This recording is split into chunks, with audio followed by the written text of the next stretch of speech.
Everyone, welcome back to my channel Tina ব্লগে তোমাদের সবাইকে স্বাগত জানিয়ে আর একটা নতুন দিন নতুন একটা ব্লগ নিয়ে চলে এসেছি।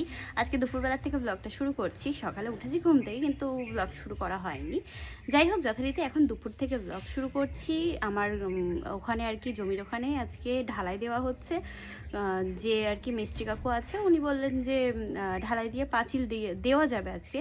দেখা যাক কতদূর কি করতে পারি। এখানে সিমেন্ট এনে রাখা হয়েছে, এখানে 3 বস্তা আছে, আর ওখানে একবারে ওখানেই বালি সিমেন্ট আজকে যতটা লাগবে তো নামানো হয়েছে, আর যেটা এক্সট্রা সেটা এখানে আছে। এক্সট্রা থাকবে না, কারণ ওরকম 1,500-2,000 ইট তো লেগে যাবে। আন্দাজ করে বললো যে এতটা সিমেন্ট লাগবে, এতটা বালি লাগবে, সেই হিসাবে আনা হয়েছে। যাই হোক, এখন যাচ্ছি। ওখানে তো রোদ, তো ওই জন্য মা বললো যে ছাতা নেই, ছাতা নিয়ে এখন যাব। ওদিকে আবার মেজো ঠাম্মি বললো যে চলো আমিও একটু দেখে আসি। তা বসে আছি, আসছে মেজদি, তারপরে যাবো একসাথে। দাদাভাই ওখানেই আছে সকাল থেকে। ঘরে আজকে রান্না বান্না মা করেছে, কচু শাক, ডুমুর ভাজা, ভাত, আর আর কি করেছে জানি না, ডিম ভাজা করবে বললো। আর কি করছো? ও কুমড়ো ভাজা, ডাল। আচ্ছা, মুসুরির ডাল। ভালো আছে। এই গরমে মুসুরির ডাল ইয়ে দিয়ে কি বলে, আম দিয়ে টক ডাল খেতে খুব ভালো লাগে। আর যখন ওই দেশি টমেটো ওঠে, ওই টমেটো দিয়ে টক ডাল খেতে খুব সুন্দর লাগে। আমার তো খুব ভালো লাগে। আমাদের ঘরের এই কোণে কুচো খোয়া আছে রাখা বদ্দাদের, তা এখন ওইখানে আমার ঢালাই দেওয়ার জন্য লাগবে, তাই দাদা ভাই এখন এ করছে। ওই বদ্দাদের প্লাস্টিকগুলো নিয়ে চ, বুঝলি? বদ্দাদের এই প্লাস্টিকগুলো নিয়ে চ। এই কুচো খোয়াগুলো এখন নিতে হবে, তো ওই জন্য ইয়ে করছে, প্লাস্টিক সরাচ্ছে দাদা ভাই। এখানে আম আমরা পারবো, কে মারবে? কেন তুমি গাছ বিক্রি করেছো কেন? বদ্দাদের এই কাঁচা মেটে গাছের আমগুলো দেখো কি দারুণ বড় বড় হয়েছে। আমার বদ্দা গাছ দিয়ে দিয়েছে, বিক্রি করে দিয়েছে। এমনি খাওয়ার জন্য থাকবে, পুরোটা বিক্রি করেনি, রেখে দেবে ওনারা। এক ডাল রেখে দেয় প্রত্যেক বছরই আর কি এ করে। এই যে কুচো খোয়াগুলো এখন উঠিয়ে নিয়ে যাওয়া হবে ওইখানে। কি রোদ এই সাইডে, হ্যাঁ? আর এই রোদের মধ্যে যাচ্ছি আমরা, আমি আর মেজদি ছাতার মধ্যে, আর আসছে মা পিছনে আসছে। ওই যে এ বাপ রে বাপ, রোদের কি, ওই যে বললাম যে ছাদতলায় আসো, বলছে না তোরা যা, আমি যাচ্ছি। রোদের কি বাহার, বাবা রে বাবা। হ্যাঁ, এই যে এখানে এই মশলা মাখানো হচ্ছে। ওই যে মেজদি আবার চলে যাচ্ছে, দাদুকে স্নান করাবে, ওই জন্যই। আর ওই দিকটা তো অনেকটাই ভালোই কথা। এই আজিদাদের এই পাশেই তো কত মাটি ফেলেছে এখানটায়। এখানে মাটি ফেলা, এই জায়গাগুলো হয়েছে ঢালাই। এখানটাইতে কত মাটি ফেলা, প্রচুর মাটি। হ্যাঁ, কারেন্টের বিল এসছে। মা বলছে কি এবার বাড়ির ঘর মানে ঘরের বিলটা অনেক বেশি এসছে। দাদাভাই টোটোর জন্য আলাদা করে মিটার, আমাদের 2টো মিটার। যাই হোক, মা বলছে দাদাভাই টোটো 700 টাকা, আর আমাদের ঘরের বিল এসছে নাকি 17। আমি তো মনে বললাম হ্যাঁ 17 মানে 1000। আমি অবাক হয়ে গেছি। আমি বলছি মা আমরা গ্যাস বাঁচাতে গিয়ে কারেন্টের বিল এত করে ফেললাম। বলছে হ্যাঁ 1700 টাকা। তাই বলো ভাই, ওরকম ভাবে কে বলে 17? এমন ভাবে টান দিয়েছে, আমি মানে 17,000, মাথায় হাত পড়ে গেছিল। যাই হোক, হ্যাঁ সেটাই, সেই বাসন্তী পুজোর আগের থেকে ওরম ভাবে ম্যানেজ করে। ও হ্যাঁ, তারপরে তো লাইট টাইট সব আছে, তাও সেই আন্দাজে কমই এসেছি। হ্যাঁ 1700 ঠিকই আছে ভাই, অনেক কম। ওখানে গেলাম কি রোদ, তবে আমার যে জায়গাটা ওই জায়গাটাই বেশ ছায়া আছে। তবে মিস্ত্রিরা কি করেছে, ভিতরে মনে করেছে যে এখনই বাড়ি করব আমি, ওই জন্যই ভিতরের ওই জায়গাটাই আর কি মশলা না মাখিয়ে বাইরে গিয়ে মশলা মাখিয়েছে যেখানে রোদ, তো ওই জন্য কাজ বেশি করতে পারছে না।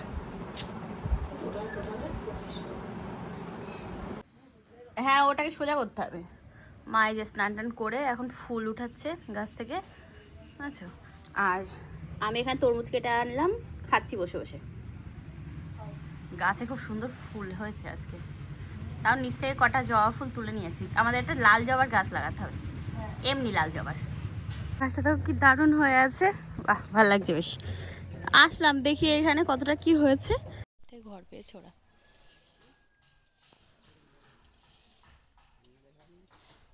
এই যে ঢালাই হয়ে গেছে, এখানে পাঁচিলের ইট পড়েছে, এখানে ফার্স্ট, ওই দিকেও আবার ঘর হচ্ছে ওখানে।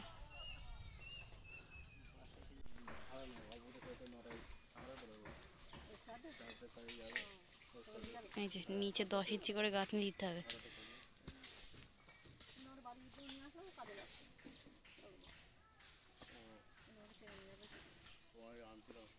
হঠাৎ করে এখন কালো মেঘ করে এসছে, আর এই যে ঝোড়ো হাওয়া বইছে। আজকেও মনে হয় ভালো রকম নামবে, এরকম একটা প্ল্যান, হ্যাঁ, আকাশ বাবাজির। তবে আমি শুধু ভাবছি যে কিছুক্ষণ অন্তত ওয়েট করে যাক।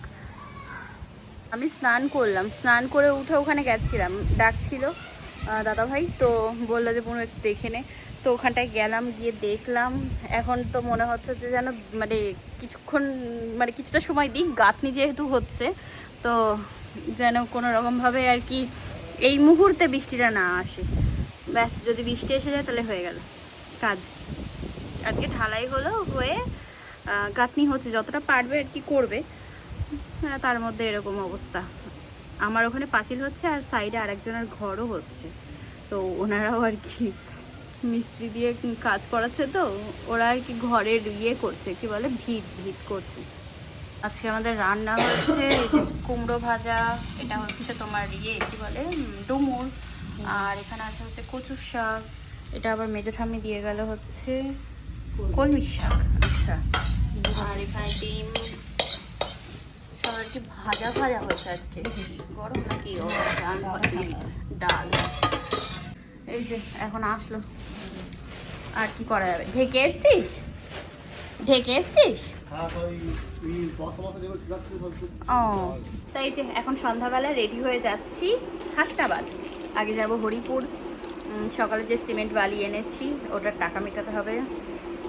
তারপরে হাসনাবাদ যাব, ক্যাশ তুলতে হবে, যেহেতু কাজ করছে ওনারা, তো ক্যাশ দিতে হবে ওনাদেরকে, অনলাইন হবে না।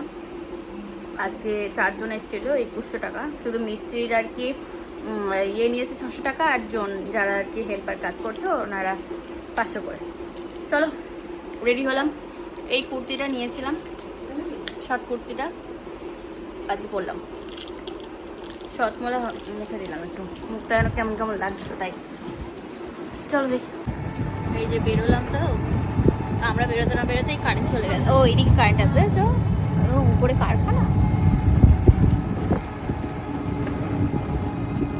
গ্যাসের দোকানের লোক নেই, যা ভালো হয়েছে। কি আজ হাটবার? ও না তো, হাটবার না তো, তারা। ও, পদ্মা আসেনি। ওই যে বিয়ে বাড়ি, এটিএম থেকে টাকা তুলবো, তা দেখলাম বিয়ে বাড়ি, কত সুন্দর। ড্রাইভার বলছে খেয়ে আসি, চ। Axis bank.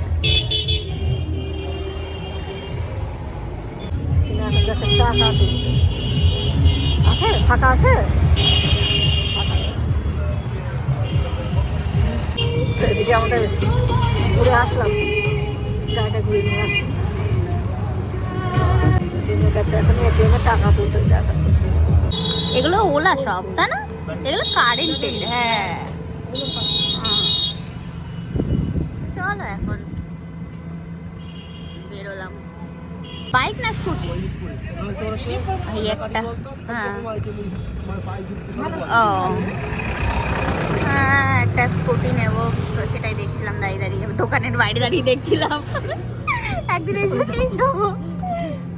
দাদা একটা ফোন নেবে, তা আসলাম, দেখি কি ফোন নেই। ও আসলো, কই আসো আসো, ডরতে হয়ে আসো। বাবা আজকে এত, ও বিয়ে বাড়ি বিয়ে আছে না, ওই জন্যই এত ফুল। না, ওই ফুলের দোকানে অত ভিড়, তাই বলছি। নাথিং এর ফোনগুলো, ওর লুকটা খুব ভালো লাগে। ফোন আসলে লাইট জ্বলে, হ্যাঁ, নাথিং এর ওগুলো খুব ভালো লাগে বেশ। চা খাবো, ফোনের দাম টাম শুনে চলে এসছে। এই যে চলে এসছে। আমি বললাম অনলাইনে দা ভাই, ও এক্সচেঞ্জ করে ওর ফোনের ভালো একটা ভ্যালু দিচ্ছিল, 4150 টাকা দিচ্ছিল। এবার দোকানে না শুনে বলছি 1700 টাকা। আরে তারপর হয়ে গেছে চা নিয়ে হ্যাঁ, আস্তে আস্তে গাড়ি।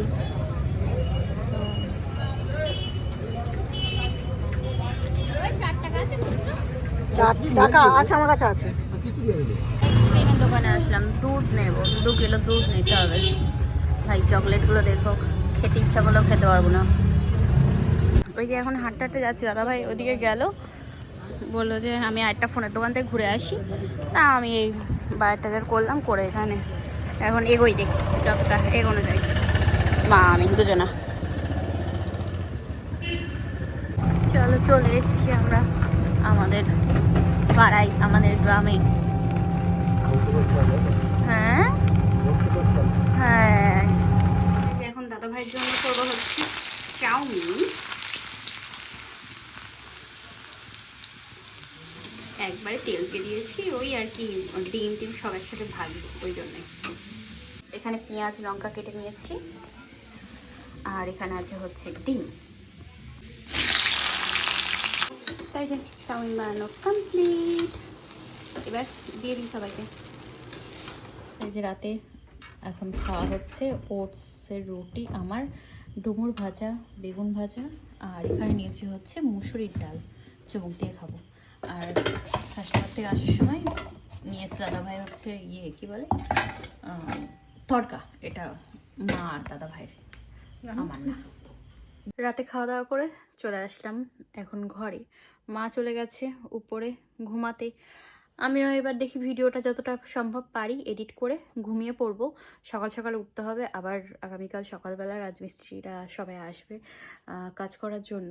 তো মানে যে কাকুর সোর্সে আর কি করা হচ্ছে, তো কাকু বলল যে বড়জোর 3 থেকে 4 দিন লাগবে।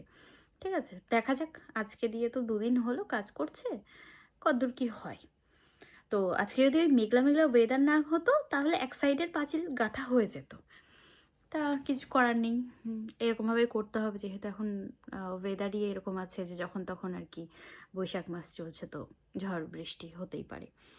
বাই দ্য ওয়ে, যেটা আর কি বলবো ভেবে আর কি ক্যামেরাটা অন করলাম, সেটা হচ্ছে আমার যখন যেটা মন চাই, মানে বলতে পারো যে একটা পোকা আছে আমার মাথার মধ্যে, যখন যেটা চলতে শুরু করে, কামড়াতে শুরু করে, তো তখন সেটা মনে হয় যে হ্যাঁ এখন আমাকে এই মুহূর্তে এটা করতে হবে। যেরকম আমার চেহারা, ঠিক আছে, মোটা হয়ে যাচ্ছিলাম, আমার কাছে কোনো মালুম পড়ছিল না। বাট যখন আমার মনে হয়েছে যে হ্যাঁ এবার নিজেকে একটু রোগা করতে হবে, নিজের একটু দরকার আছে, তো তখন গিয়ে আমি হলাম, যোগা ক্লাসে জয়েন করলাম। এখন করছি কন্টিনিউ, 1 মাস হয়ে গেল আজকে আমার। তো ব্যাপার হচ্ছে যে এখন আমার মাথার মধ্যে পোকা ঘুরছে, আমি এখন বাইক চালানো শিখবো। আমি বাইরে শোরুম মানে দাঁড়িয়ে দেখছিলাম যে আমার খুব ইচ্ছা বাইক নেওয়ার, বুলেট কেনার আমার অনেক অনেক দিনের শখ। মানে বিয়ের আগে আমার শখ ছিল হচ্ছে কেটিএম নেওয়ার, ছোটোবেলায় আমি ভীষণ পছন্দ করতাম, বাইক চালানোর আমার ভীষণ ইচ্ছা। তবে পারি টুকটাক, কিন্তু প্রপারলি একদম ভালোভাবে সেটা পারি না। তো আমি দেখছি, মানে খুঁজছি যে বসিরহাট বা হাসনাবাদ টাকি এদিকে যদি আর কি কেউ আর কি বাইক চালানোর ড্রাইভিং স্কুল যেগুলো থাকে সেগুলো আছে কি। যদি থাকে তাহলে অবশ্যই কন্ট্যাক্ট করব আর ড্রাইভিংটা শিখবো। আগে বাইকটা চালানো শিখে নিই, তারপর 4 চাকাটা। আর মা বলছে যে না বাইক কিনতে হবে না, তুই একটা স্কুটি নে। তো ওটাই আর কি শোরুমের বাইরে দাঁড়িয়ে দাঁড়িয়ে দেখছিলাম। দাদাভাই বলছিল যে বোনু এই স্কুটি ভালো আছে, বাইক নিতে হবে না, এই বয়সে তো ঠ্যাং ভাঙতে হবে না, হাত পা ভাঙতে হবে না। বলছি আরে ইয়ার, আমার মুড আছে, আমার ইচ্ছা আছে যে আমি মানে একটা মানুষের হয় না যে স্বপ্ন, ভাই স্বপ্নটা নিজে পূরণ করতে পারলে কত বড় একটা মানে সেই মনে হয় যেন কি একটা করে ফেলেছি। হ্যাঁ দেখি কি করা যায়। আর যদি কেউ জেনে থাকো যে টাকি বসিরহাট বা হাসনাবাদের এদিকে যদি কোনো বাইক রাইডিংয়ের আর কি ইয়ে থাকে, সরি বাইক রাইডিং বলছি, বাইক ড্রাইভিংয়ের স্কুল যেগুলো থাকে শেখানোর, বা বারাসাত এরকম দিকে হলেও অসুবিধা নেই, তো আমাকে বলতে পারো, আমি একটু চালানো শিখতে চাই। আর হ্যাঁ, একটা বাইক না হলেও আমি একটা স্কুটি নেব, আমার জন্য দরকার আর কি। সব সময় হয় না, দাদাভাই ঘরে না থাকলে না খুব অসুবিধা হয়ে যায়, তো ওই জন্যই একটা স্কুটি নিতে হবে। দেখা যাক। চলো আজকে ভিডিওটা এই পর্যন্তই রাখবো, কেমন লাগলো ব্লগটা জানিও। আবার আগামীকাল দেখা হবে, কথা হবে, সকাল সকাল কালকে উঠতে হবে, দেখা যাক কখন উঠি। তবে সকাল সকাল উঠতেই হবে, কিছু করার নেই। চলো tata, good night and sweet dream, ভালো থেকো সবাই, টাটা।